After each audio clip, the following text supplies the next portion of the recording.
देखो आज जो हम टॉपिक पढ़ेंगे दैट इज डिपॉजिटरी रिसिप्ट। बहुत सारे बच्चों को इस कॉन्सेप्ट का कंफ्यूजन हो सकता है। डिपॉजिटरी रिसिप्ट को बहुत डिटेल में हम समझेंगे। मैंने एक डायग्राम ड्राफ्ट किया है, उस डायग्राम से मैं आपको एक एक पॉइंट क्लियर करूंगी ताकि आपको डिपॉजिटरी रिसिप्ट बहुत अच्छे से क्लियर हो जाए। देखिए पहले समझते हैं डिपॉजिटरी रिसिप्ट होता क्या है, फिर हम समझेंगे डिपॉजिटरी रिसिप्ट होता क्यों है, फिर हम समझेंगे डिपॉजिटरी रिसिप्ट इशू करने के कंपनी को क्या फायदे हैं, फिर हम समझेंगे डिपॉजिटरी रिसिप्ट में इन्वेस्ट करने के इन्वेस्टर को क्या फायदे हैं।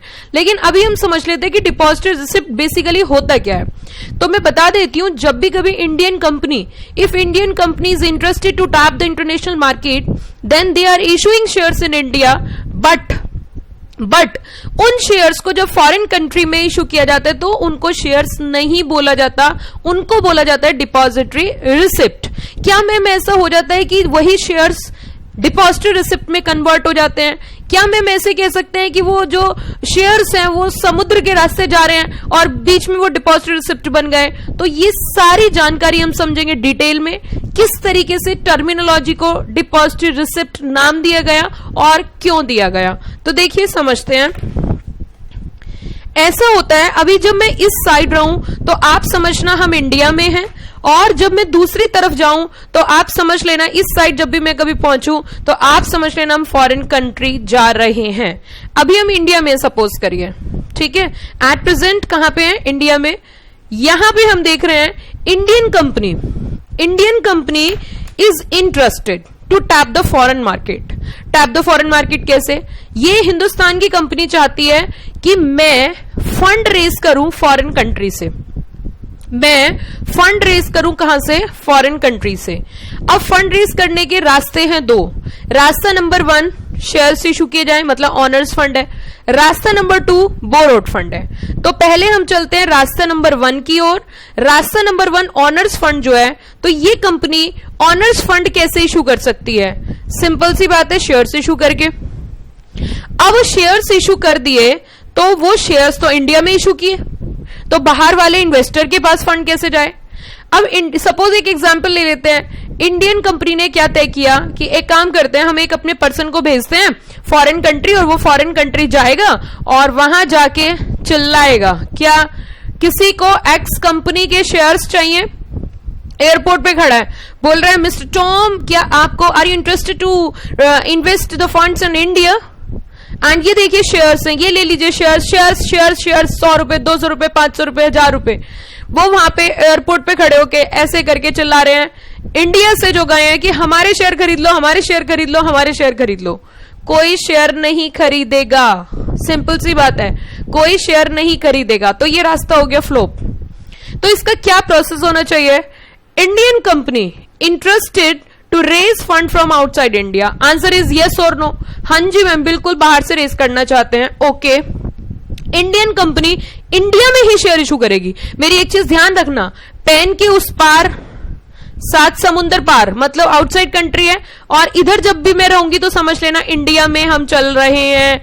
जब हम इधर जाएंगे तो कहां जा रहे हैं? Foreign country. तो अभी हम इधर ही रहते हैं। इंडियन कंपनी है interested to issue shares. Okay, list भी कहां करा रखे हैं? इंडिया में। इसने यहां पे शेयर इशू करे, वो सारे के सारे शेयर उठा के कस्टोडियन बैंक को दे दिए जाएंगे। कस्टोडियन बैंक यहां पे अब बीच में डायरेक्शन देगा ओवरसीज डिपॉजिटरी को। मैम सच बात बताएं, हमें नहीं पता डिपॉजिटरी क्या होती है। डिपॉजिटरी आपने सुना होगा, पहले भी ये सुना है आपके लिए, सुना होगा ना। डिपॉजिटरी की अगर हम बात करें, depository is working like a bank, लेकिन डिपॉजिटरी में इलेक्ट्रॉनिक फॉर्म में शेयर्स रखे जाते हैं। ओके, बैंक में रुपीस जैसे रखते हैं, इसी तरीके से डिपॉजिटरी के पास आप इलेक्ट्रॉनिक फॉर्म में शेयर्स रखते हो। तो हम कह सकते हैं ये डिपॉजिटरी कहां पे? जल्दी बताओ, पेन मेरा इधर आया तो कहां पे? Outside India. इसीलिए हमने इसका नाम क्या दिया? Overseas depository. क्या नाम दिया? Overseas depository. शेयर्स किसके पास सबमिट करें? जल्दी बताइए, शेयर्स किसके पास सबमिट करें? Custodian bank. नाउ इसका नाम कस्टोडियन क्यों रखा गया? क्योंकि इनकी कस्टडी में शेयर्स रखे हैं, इनकी कस्टडी में शेयर्स रखे हैं। ये ओवरसीज डिपॉजिटरी से बोलेंगी मेरे पास इतने शेयर्स इस कंपनी के हैं, उन्हीं शेयर के बेसिस पे जो अंडरलाइंग शेयर्स होंगे, उन्हीं अंडरलाइंग शेयर्स के बेसिस पे ये डिपॉजिटरी रिसिप्ट इशू करेगी। क्या इशू करेगी? रिसिप्ट इशू करेगी। और उसमें, उस रिसिप्ट में, ध्यान देना मेरी बात, रिसिप्ट में और शेयर्स में अंतर ये होगा कि जो रिसिप्ट इशू कर रही है वो ओवरसीज डिपॉजिटरी इशू कर रही है, तो इसलिए उसका नाम क्या रखा जाएगा? Depository receipt. क्या नाम रखा जाएगा? डिपॉजिटरी रिसिप्ट, क्योंकि इशू कौन कर रही है? डिपॉजिटरी कर रही है, ओवरसीज डिपॉजिटरी रिसीट दे रही है। फॉरेनर इन्वेस्टर को वो दिए जाएंगे। फॉरेनर इन्वेस्टर यहां पे करेगा रुपीज या डॉलर, कहां पे हम जल्दी बताओ? फॉरेन कंट्री में।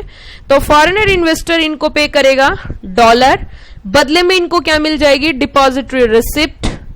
और डिपॉजिटरी रिसिप्ट, सपोज करो एक एग्जांपल मैं ले रही हूं, एडीआर रख देते हैं, इसका नाम एडीआर या जीडीआर हो सकते हैं। एक ADR is equal to 10 equity shares है। मतलब अगर एक एडीआर कोई फॉरेनर इन्वेस्टर खरीदता है तो उसके बदले कितने शेयर्स हैं? 10 इक्विटी शेयर्स के बराबर एक एडीआर है। बट शेयर्स में और एडीआर में क्या अंतर है? एडीआर मतलब डिपॉजिटरी रिसिप्ट या American depository receipt, that is denominated in dollar, और ये किस में होते हैं? रुपीज में। अब यहाँ पे फंड कलेक्ट हुआ, वो फंड किसके पास चला जाएगा? इंडियन कंपनी के पास चला जाएगा। That is the complete process of issuing depository receipt. Question number 1, why issue depository receipt? Depository receipt क्यों इशू की जाती है? जब भी कभी कंपनी चाहती है मुझे फॉरेन करेंसी की आवश्यकता है, मैं फॉरेनर इन्वेस्टर्स चाहता हूं मेरी कंपनी में इन्वेस्ट करे, विदेशी निवेशक की रिक्वायरमेंट होती है, तब कंपनी इस तरीके के फंड्स इशू करती है, डिपॉजिटरी रिसिप्ट इशू कराती है। दूसरी चीज, क्या हिंदुस्तान में सबसे पहली ऐसी कौन सी कंपनी थी जिसने first time depository receipt issue किया? तो नाम बहुत जाना माना और आपने बहुत सुना होगा, रिलायंस इंडस्ट्रीज ने कहीं ना कहीं पहली बार डिपॉजिटरी रिसिप्ट इशू की थी, and they go for international market and raise funds from outside India. So we can say that this is a very simple procedure. Company Indian होती है, इन्वेस्टर फॉरेनर होता है, प्रोसेस सिंपल होता है। इसमें जो शेयर इशू करती है कंपनी वो कस्टोडियन के पास रख देती है, रख देती है, and overseas depository on behalf of Indian company to issue receipt outside India. Investor foreigner होगा, बदले में वो रिसीट लेगा और बदले में क्या देगा? डॉलर्स देगा, पेमेंट करेगा इन फॉरेन करेंसी। वो फॉरेन करेंसी कलेक्ट करके इंडियन कंपनी को दे दी जाती है। That is the complete procedure of issuing depository receipt. बहुत शॉर्टकट तरीके से एक और बात बता देती हूँ, एक कंप्लीट प्रोसेस। और हाँ, एक और चीज मुझे एड ऑन करनी थी। इंडियन कंपनी और ओवरसीज डिपॉजिटरी के बीच में एग्रीमेंट होगा, आगे चल के हम पढ़ेंगे। That agreement is known as depository agreement. Okay, question number में आपने कहा तो कुछ और बातें भी आप बताओगी, मैं बिल्कुल बताऊंगी और बहुत धीरे धीरे बताऊंगी। पहला क्वेश्चन, जो इन्वेस्टर है, जो फॉरेनर है, वो डिपॉजिटरी रिसिप्ट क्यों ले? मैम क्या समझ नहीं आया? जो फॉरेनर इन्वेस्टर है वो डिपॉजिटरी रिसिप्ट ले क्यों? उसे क्या फायदा है? उसका फायदा क्या होगा? देखो, वो अपने घर ही तो बैठा है। नहीं, देखो ना, प्लीज ध्यान से देखिए, वो यहां बैठा है। यहां मतलब कहां? फॉरेन कंट्री में बैठे बिठाए उसको, उसके लिए तो हम फॉरेन कंट्री हुए ना। बैठे बिठाए उसको इन्वेस्टमेंट फॉरेन कंट्री में मिल रहा है, होम कंट्री में बैठ के। भाई मिस्टर टॉम अगर अमेरिका में रहते हैं और वो इंडिया की कंपनी में इन्वेस्टमेंट करते हैं, इंडियन कंपनी के शेयर्स खरीदते हैं in the form of depository receipt, तो हम कह सकते हैं easily hold foreign shares in domestic market. एक फायदा, इजिली ट्रेडिंग होती है। ट्रेडिंग क्या होती है? ये जो एडीआर जीडीआर होते हैं, इनकी लिस्टिंग हो जाती है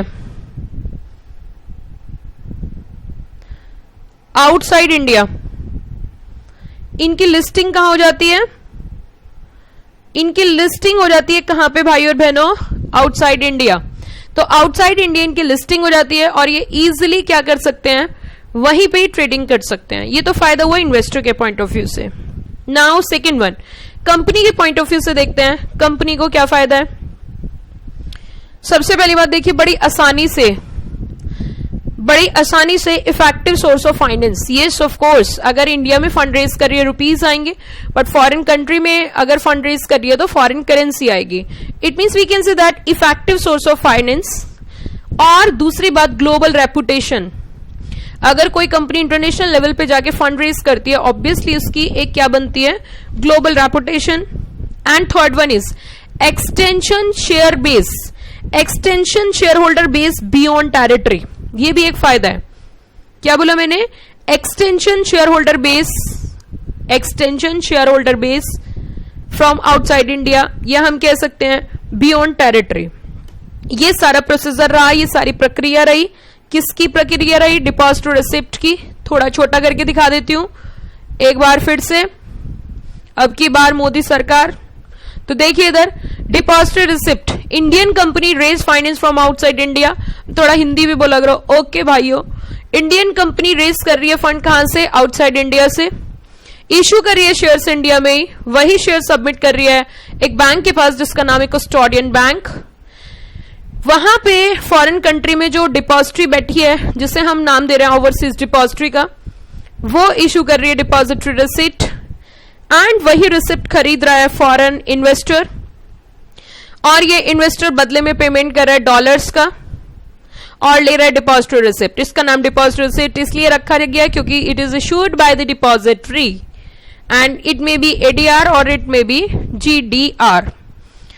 1 ADR is equals to 10 equity shares or 12 equity shares as the case may be. That is, and the most important thing is that the deposit receipt is dollar denominated, not in rupees. It is dollar denomination. There are various agreements executed between these parties. It may be custodian agreement, it may be subscription agreement, or it may be depository agreement. There are various agreements are executed, but all these agreements are discussed later on topic. So I think so depository receipt is concept is clear and out. एक बार फिर से मैं थोड़ा सा इसको simplify language में और बता देती हूँ. What is the process involved in issue of depository receipt? What is simplified process to issue depository receipt? Number one, first one is issuing company. Now tell me fast. Issuing company is Indian company or a foreign company? Please participate. Issuing company is an Indian company or a foreign company? Tell me frankly. Yes. Issuing company is Indian company or a foreign company? Answer is the Indian company, ma'am.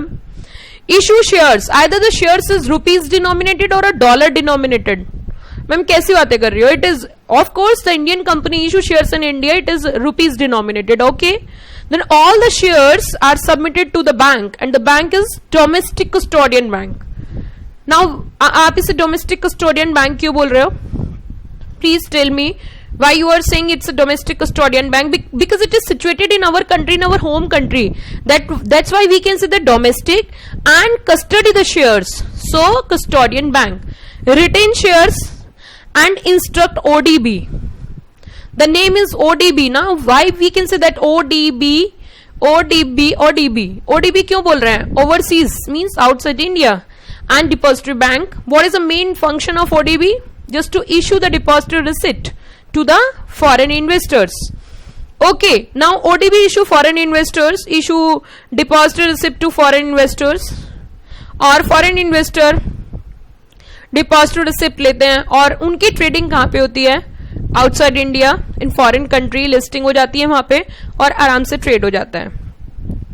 I think so concept is clear. That is the whole concept, whole process of issuing depository receipt, और आपको बहुत अच्छे से समझ आया होगा जहां तक मुझे लगता है.